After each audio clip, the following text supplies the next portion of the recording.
My on-air sign is on, right?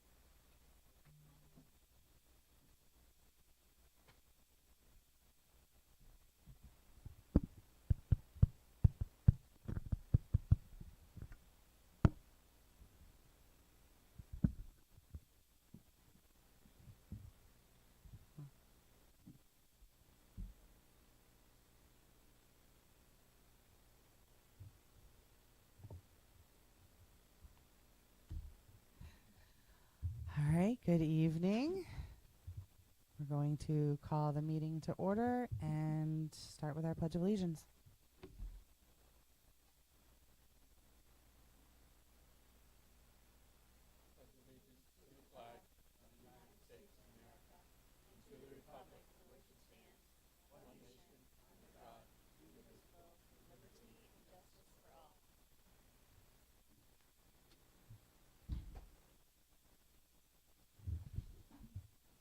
All right, any agenda adjustments this evening?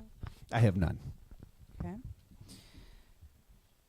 2.1 to approve the minutes of the March 18, 2026 Board of Directors special meeting. So, second? Discussion. I know, Dennis, you had noted something. I think it might have been corrected already. Yes, it's been corrected. Dennis, I do appreciate you pointing that out to us in regards to I don't know which one it Nancy was. Provost and her name. Being no worries. We took care of it. Thank you for that. And the one also, you had a question about the vote count, 1,001. That's the total of the votes. Yeah. The weighted. No worries. You're good. It's good. I appreciate it. Any other discussion? All those in favor?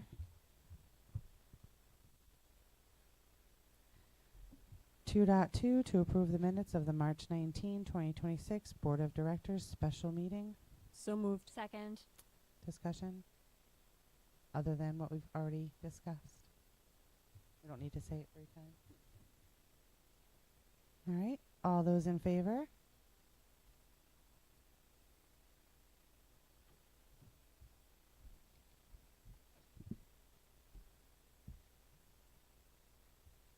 You good, Sam? Were you capturing that? Okay.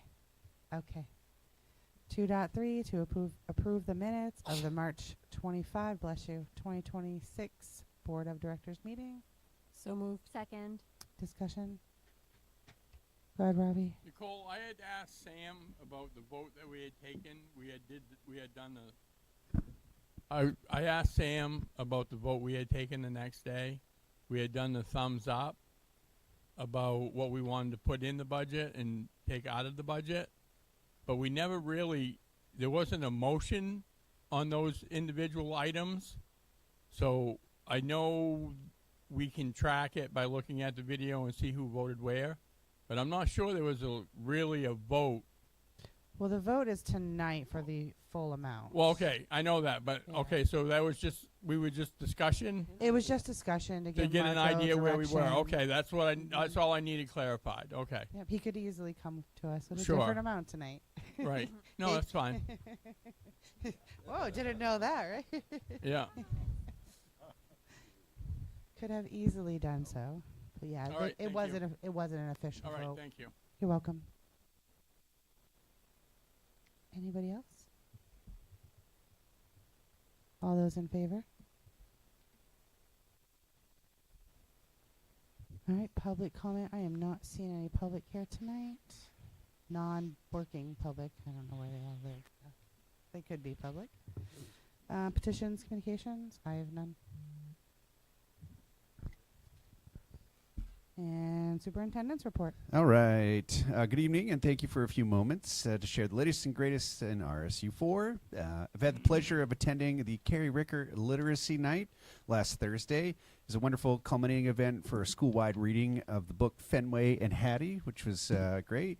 The literacy coaches, along with staff members, created several interactive activities for families to participate in, from photo booths and trivia to STEM activities and creative writing stations. There was an excellent turnout and a very positive experience to interact with students and parents as they had fun. I attended the Western Maine Educational Collaborative Board meeting Monday of this week. The board meets every other month to review and approve the ongoing work the collaborative group provides to its membership. The WMEC is the organization responsible for the massive professional development opportunity at the University of Maine at Farmington called Rendezvous. Much of our meeting was focused on reviewing the feedback from the event. A few numbers for you, including the following. We had 15 participating school districts, 1,700 registered participants, 96 workshops, and an overall 90% satisfaction rate of the workshops themselves. So the WMSC is also looking to continue its new teacher orientation group and professional learning communities for next year. They'll run that rendezvous. They won't do it every year because it's such a massive undertaking. They'll run it every 3 years or so. Just to update in regards to legislative sessions, they're coming to a close. Part of the supplemental budget is focused on the world of public education. I made mention of the school construction and portfolio pathway in my last report. And Maine School Management Association has shared through their legislative update the following items that may become law: the bell-to-bell cell phone policy, the increase to teacher minimum pay, and the EPS funding formula changes. For more information regarding each of these, please refer to the email I sent with the legislative, link to the legislative update. Sticking with the legislature, Representative Randy Greenwood presented former Oak Hill High School principal and superintendent Robert Pelletier with a legislative sentiment yesterday in celebration of his 91st birthday. As you recall, last year we named the Oak Hill High School Scholarship in honor of Mr. Pelletier, and I'd like to wish Mr. Pelletier a happy birthday and gratitude for his dedication to Oak Hill High School and RSU 4. Nicole and I attended the Wales Select Board meeting last night. We were there to provide information regarding our budget and answer any questions that came up. We will attend the Litchfield Select Board meeting next Monday evening, April 13th, and the Sabattis meeting the week after that on the 21st. Finally, this is our last meeting before vacation and our public budget meeting. I'd like to wish everyone a safe and restful vacation and encourage attendance at the public budget meeting on April 29th. And that concludes my report. All right, thank you. Any comments or questions for Marco? Student rep report. Aspen? Thank you. All right. Spring sports are in full swing right now. Girls lacrosse will be playing through Lewiston High School this year instead of St. Dom's. Students are also co-oping with Lisbon High School for track. All of the schedules have been released and can be found on each sport's corresponding social media pages. It's also prom season, and this year prom will be held at Lupin's and Lace in Green, which has lots of outdoor space and like a big view of their pond. Ticket sales have started and are at $30 per person right now. Academic Decathlon is finalizing the details of our trip to California for the national competition. The team begins testing for the competition tomorrow online and will leave for California to do the rest of the events over April break. We've also decided to use some of the money from our fundraising towards a trip to Disney for the team. So that's exciting. And finally, Mr. Scoggin, the long-term sub for Mr. Anderson, has done a great job stepping up and supporting the Academic Decathlon team, as well as all of Mr. Anderson's other classes, and we look forward to having him for the rest of the school year. Next, Oak Hill's chapter of FBLA, or Future Business Leaders of America, recently won the state competition at the annual State Leadership Conference, bringing back over 100 individual medals from various competitive events, including presentations, case studies, and tests. We also had 2 new Oak Hill students installed on Maine's FBLA state board this year. And finally, there have been 2 amazing science field trips this week, including a trip with Mrs. Bushi to the University of New England to learn about anatomy and physiology through UNE's body donor program and their whole science program there. And then a trip today with Mr. Bushi and Mr. Fernald to Boston to learn about STEM concepts at Fenway and, of course, see a Red Sox game. And that's all. All right, thank you, Aspen. And administrators' reports. Yes, and I have a few highlights from those. They were in your packets for Friday, but just a couple of highlights for you. At Oak Hill High School, as Aspen said, FBLA won states, and school had multiple LRTC state medalists and Titan Challenge site winners. Mackenzie Wardwell was awarded the Don Dow Student Athlete Scholarship, and Sarah Blay is the 2026 Oak Hill High School Maine Principals Association Principals Award recipient. Recent and upcoming events include the start of spring sports on March 30th, a STEM conference trip to Fenway Park, and academic decathlon traveling to nationals over April break. At Libby Tozier, students are enjoying spring weather, and some classrooms have started working on plans for planting in the garden space. The Math Glow Night event saw over 150 attendees participating in engaging glow-in-the-dark math stations planned by Title I math coach Brandy Munsey. The Spring Book Fair was hosted successfully, coinciding with the Math Glow Night, and parent-teacher conferences were held on March 23rd. At Oak Hill High School, 8th graders are holding a Spring Flower Bulb fundraiser to help cover the cost of T-shirts and decorations for their end-of-year trip, semi-formal, and promotion. 5th graders raised over $1,000 for the endangered New England cottontail through the Economics Project, where each class ran its own business. And grade 7 wrapped up an electricity unit, including a hands-on learning experience with an interactive electricity model provided by a special guest from CMP. At Carrie Ricker, March school-wide events included a successful grades 2-3 music concert, a book fair, and a literacy night celebrating the conclusion of the One School, One Book program. Pre-K students participate in hands-on community-building activities such as book buddies, becoming pizza chefs, while also celebrating Down Syndrome Awareness Day. And students across grades 2, 3, and 4 are focused on major academic units, including explanatory writing, grade 2, opinion writing and novel studies for grade 3, and research-based informational writing in grade 4. And that concludes the administrator's report. All right. Thank you. Old business 6.1 to approve the 2026-2027 budget in the amount of. Would you like me to read it? I've got it written down right here. I got blank. All right. Zero. $23,499,794. So that's 23499,794.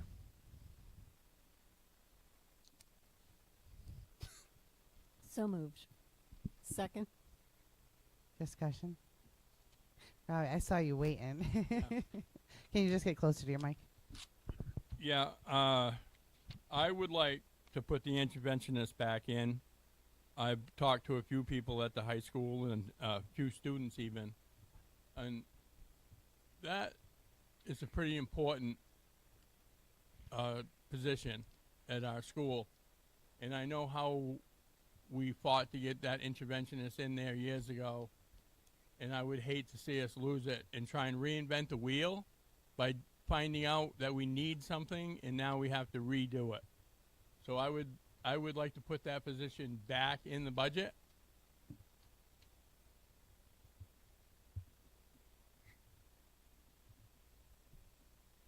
I think you might need a motion to amend. Well, but I would you need the amount. I would Or like to make a amend. motion to amend the budget. And Sam, can you tell me what adding that number back in would be?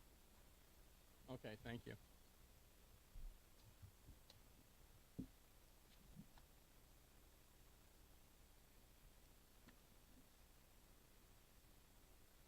Yeah.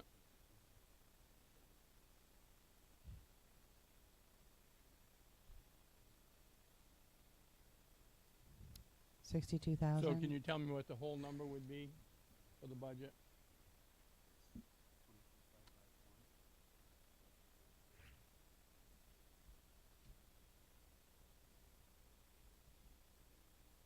Yeah, that's what I'm.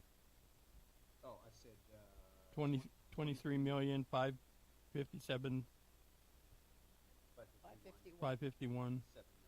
Yeah. What is it, Sam?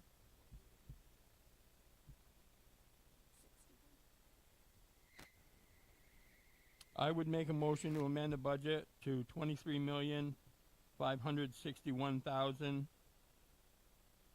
$23,561,791.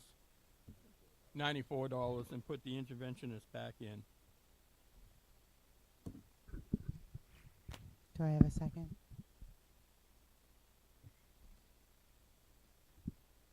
Second.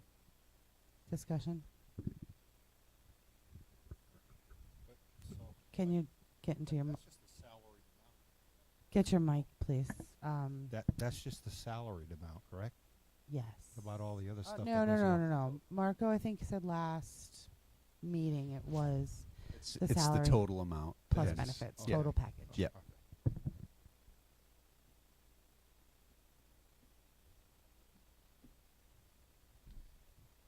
Any other discussion?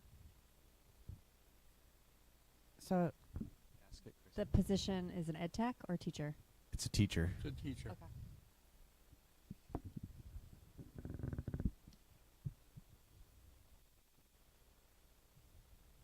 Any other questions or discussion? Go ahead, just make sure mic's on. Yep. No, it's actually not. Yep. I guess just to ask the budget numbers person, the financial, what does that make the overall percentage of increase for the total budget with that in?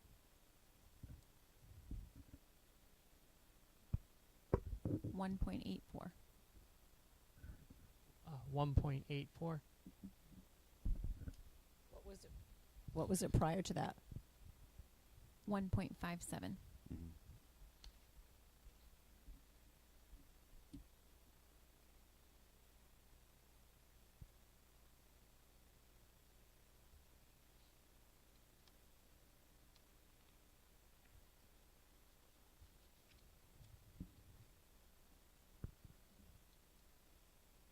Any other comments or discussion?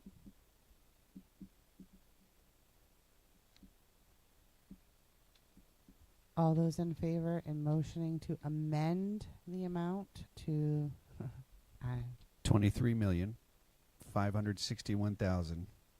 $23,561,794. thank you, Marco. You're welcome. All those opposed?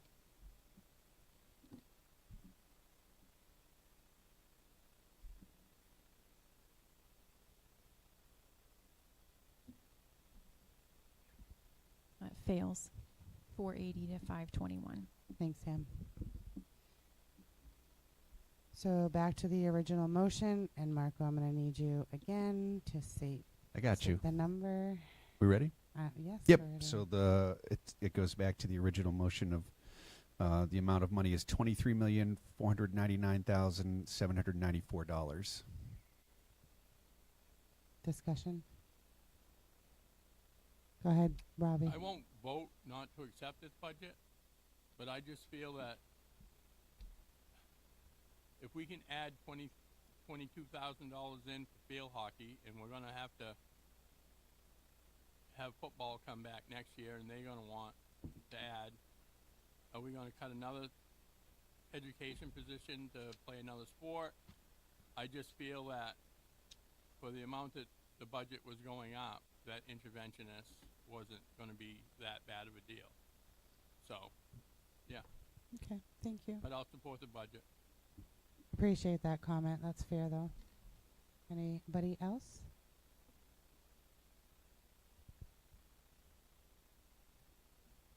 All right, hearing none. All those in favor?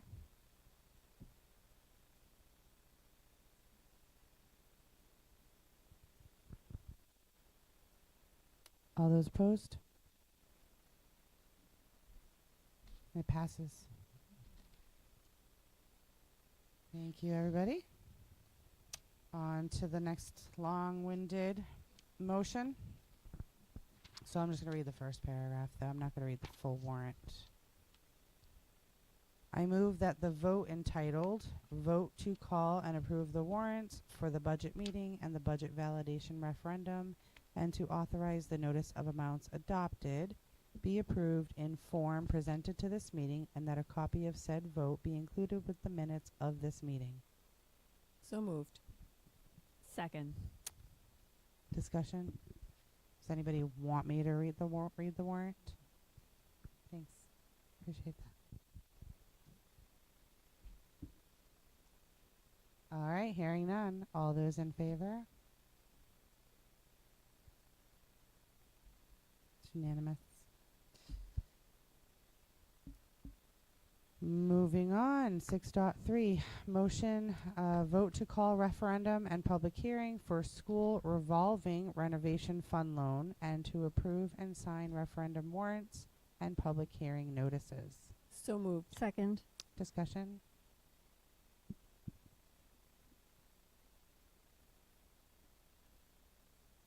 All right, hearing none. I'm going to call for the vote. All those in favor? It's unanimous. Moving on, new business 7.1 to approve the first reading of policy BID, Board of Directors member compensation. So moved. Second. Discussion. Is it okay, Christy? Yeah, so you should have a copy of this. You should have received it in your packet, but also I gave you a hard copy so that you can take a look at it. This just came out of the Policy and Personnel Subcommittee in regards to the discussion the board was having about board member compensation. And so you can see I've adjusted some of the wording in there, the dollar amount from $25 to $10, and then removed the special and emergency meetings with just board of directors meetings, as I believe there was some discussion the last time we met about how nobody had ever been paid for any of those other meetings, special emergency meetings. So I just changed it.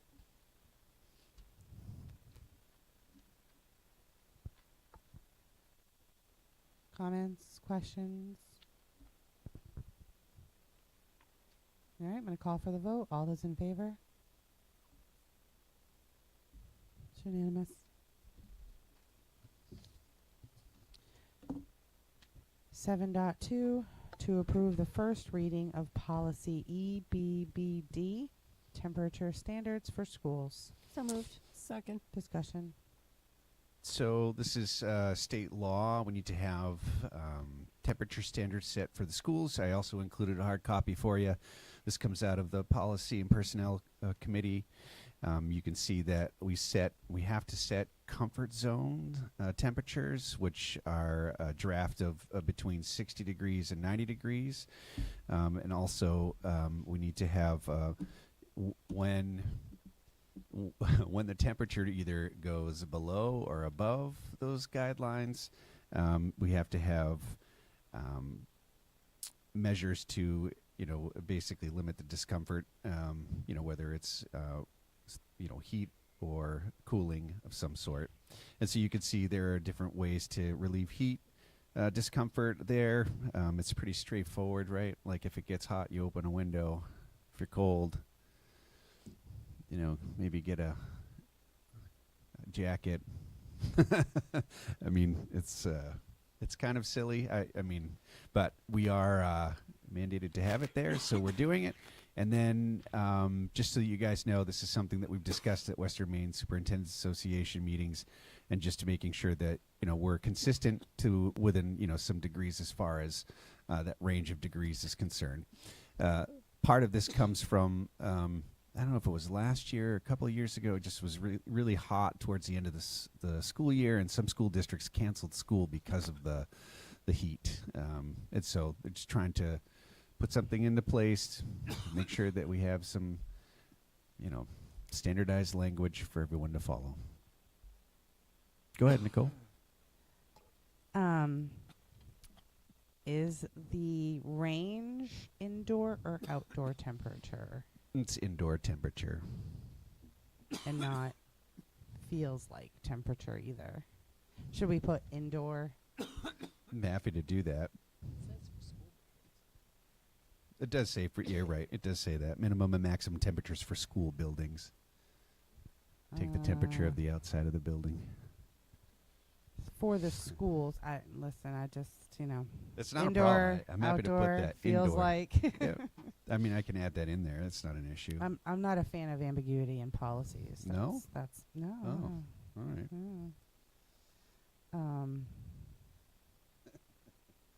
mean, that was the main thing. I thought 90 was a bit high, but if that's what the region, your superintendent's group is doing. Yeah, it ranges. I mean, we're looking at trying to keep it as consistent as possible. Yep. It was something that we had discussed as committee. It was a recommendation. Go ahead, Scott. Who is the designated staff member responsible for monitoring the temperature of the building? So I think that we work in conjunction with building principals and Sean and myself, to determine if something is too hot or too cold. Should the policy indicate somewhere where that, Monitoring or just a thought, like to name the responsible parties for who's going to monitor the. I mean, it does say it at the end here, building administrators will be responsible for implementation of this policy, but I also would include myself and, Sean in that too. I wouldn't leave it just completely on them. It would be a discussion that we would be having. It says, does not preclude The building administrators. backside. Oh. Yeah. Sorry about Little that, bit more. Scott. Yeah, Thank you. you're all right. But I think it's not a bad idea. We'd be working together. I mean, if it was extremely cold or extremely hot, we'd be working together to come up with some kind of solution to help support.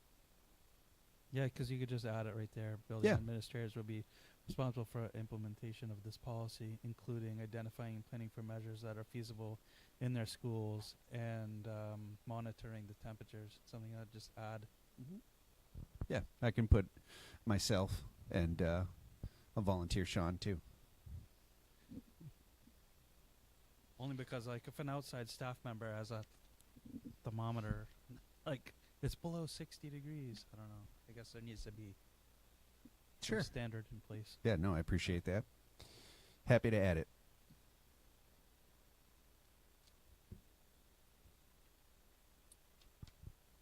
Anybody else?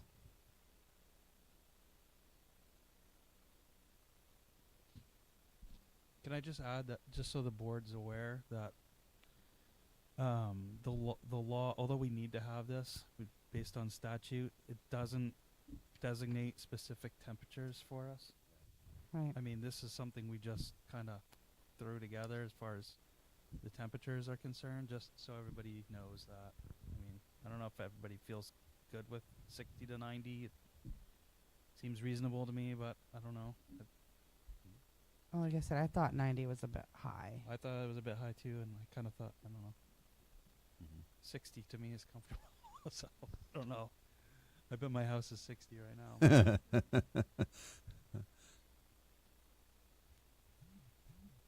Last night is 58. It's nice. Yeah, because it says after it goes above or below 10 degrees, that's when we're expected. So Mhm. that would be 100 It'd be degrees. 100 degrees, yep. Perhaps we should say the maximum is 80. 5. Did you say 85, Mhm. Christy? You stuck Yeah. the 5 in at the end. I was like 85. 80 or 85. Yeah, 80 or 85. Because this policy reads that we don't have to do anything until it's 10 degrees over. So that would be Mhm. 95 Mm-hmm. or 90. That feels real hot. Mm-hmm. Then obviously, like, common sense would be, right? You're gonna do it Like, before, yeah, yeah. exactly. Nope. Sorry, not open those windows until we get to 85, guys. No, 95. Excuse me. Nope, window's gonna stay closed.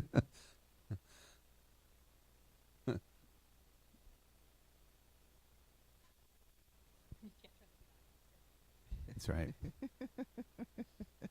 Do jumping jacks. That's what it says. It does. Do run around.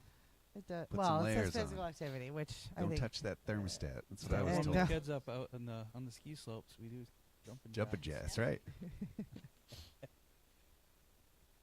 So I just want to make sure I've got these corrections or adjustments correct. So indoor temperatures, the range 60 to 85, and then adding myself and Sean to who would be responsible for implementation. Monitoring, the language of monitoring the temperature. So building administrators, that second to last sentence, I think what Scott said was planning for measures that are feasible in their schools and monitoring the temperature. Thank you. So it designates who's the decision maker. Thank you, Christy. Because we want to add more on our administrators. Hey, your temperature control too, friends. Do we want to bring the monitor. minimum temperature up? To 65. Just I was gonna say up 5 degrees. Because you don't have to do anything until it's 55. Yeah, that would take it from 50 to 55 for the extreme. I guess. Oh, sorry. Like, No, go what ahead. do we have a sense of what the temperature is in the building during this winter? Can be Hot. chilly. Yeah, like It depends is on it the room. below 65? Depends on the room. Or hot. The 65 feel okay. I was going to say, John, though, I'm thinking of some of those rooms at the high school. Yeah. Temperature gun, yeah.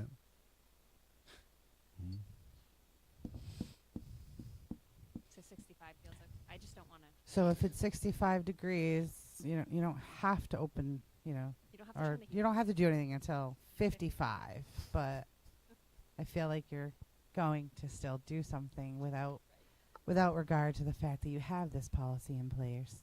But does that, so you have to act at 55 and not 50. Is that okay? You think That's the 55 will work, guys? Just so you can give me a nod. Thumbs up, a wave.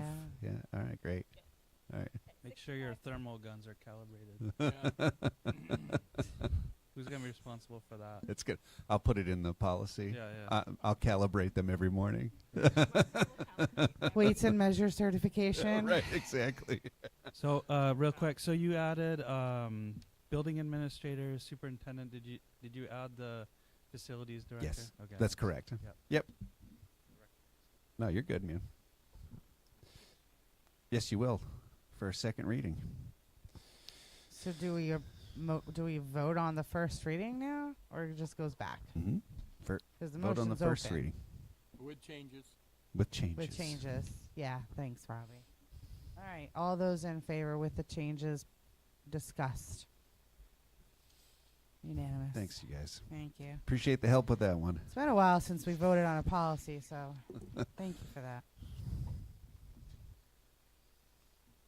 All right, on to our committee reports, finance and facilities. Yeah, finance and facilities. Can you get closer to your mic? Oh, sorry. Finance and facilities met tonight at 5:30, and we discussed the audit being completed, and we got a presentation from the auditor. I'm not going to go through the whole thing. If you want to, Sam, do you have copies for everybody?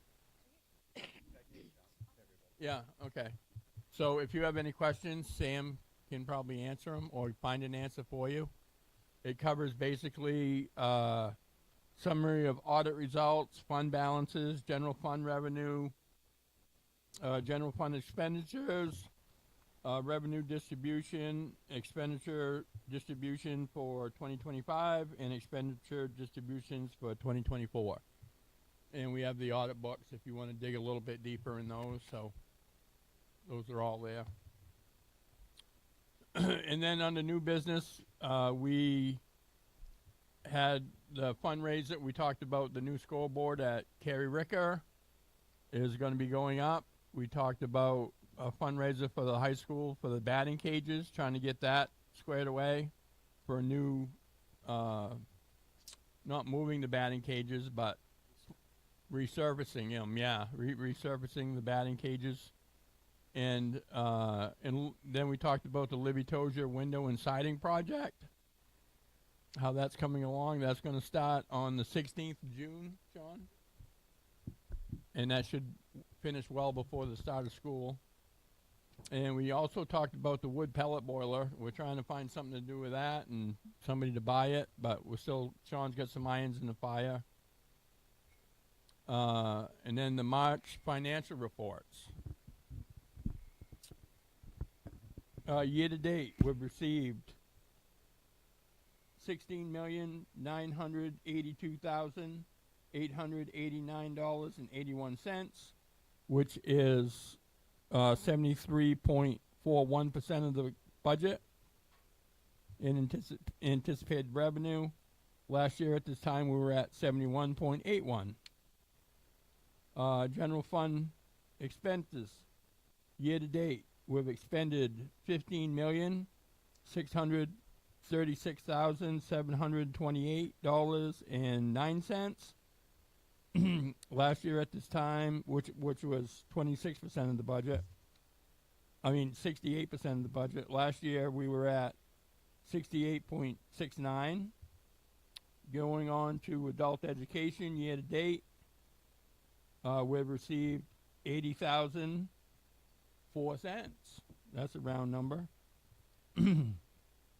which is 89.4% of the adult ed anticipated revenue. Last year at this time we were at 82.69, and last but not least, school nutrition revenue year to date $537,185.56, which is 52.54% of the budget. Last year at this time we were at 62.16.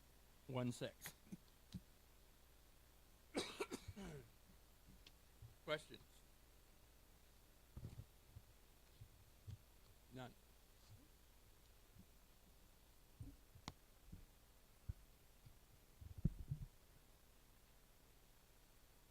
All right, thanks, Robbie.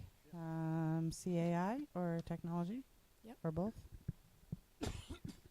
We met with Shelley tonight, and she gave us an overview of the title grants that RSU4 gets. And they are, the state gets the money, and then they bill the state, and then they get the funds from there monthly, correct? Okay. There are 3 types of title grants that we receive. Title I, which is improving the academic achievement of the disadvantaged. We also get Title II, preparing, training, and recruiting high-quality teachers and principals. That's professional development. And Title IV, student support, academic enrichment, and 21st century learning.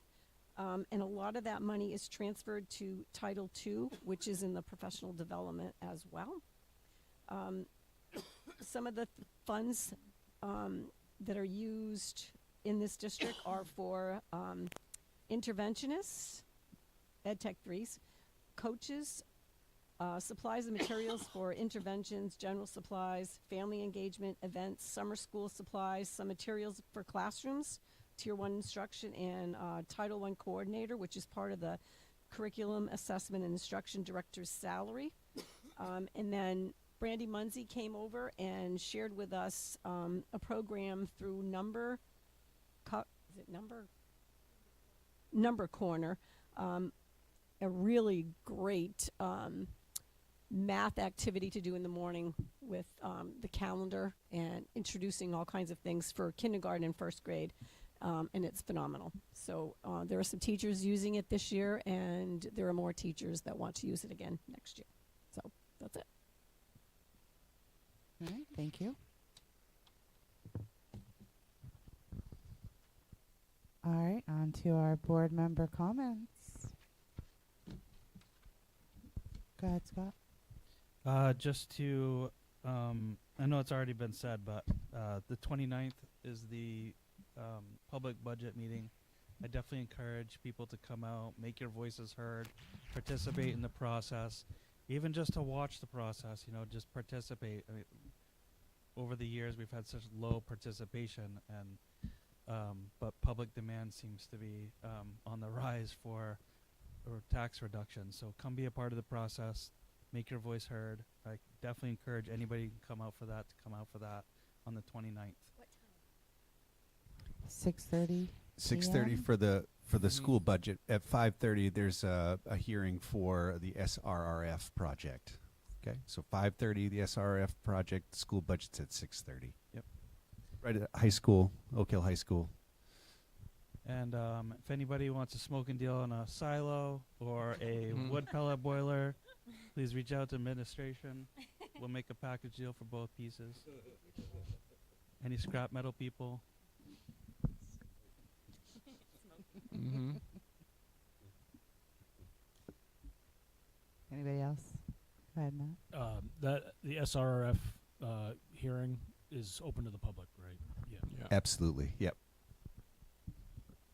All meetings are open to the public unless they're not executive Right, session. unless so they're not.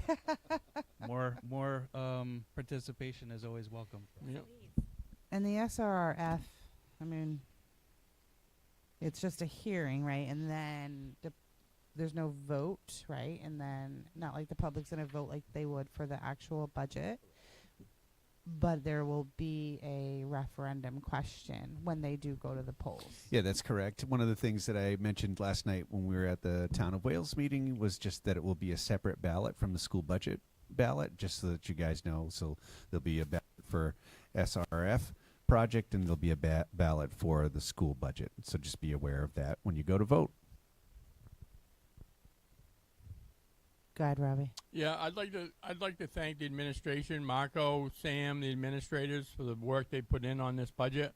I think the presentation was very concise, and it just seemed, I don't know if it was me being here so long, but it just seemed easier. It just seemed like there was more information and it was given out quicker. I mean, we went through it pretty quick, line by line, piece by piece. And it was presented as that, this is as low as we can go. So I think they did a great job. Thanks, Robbie.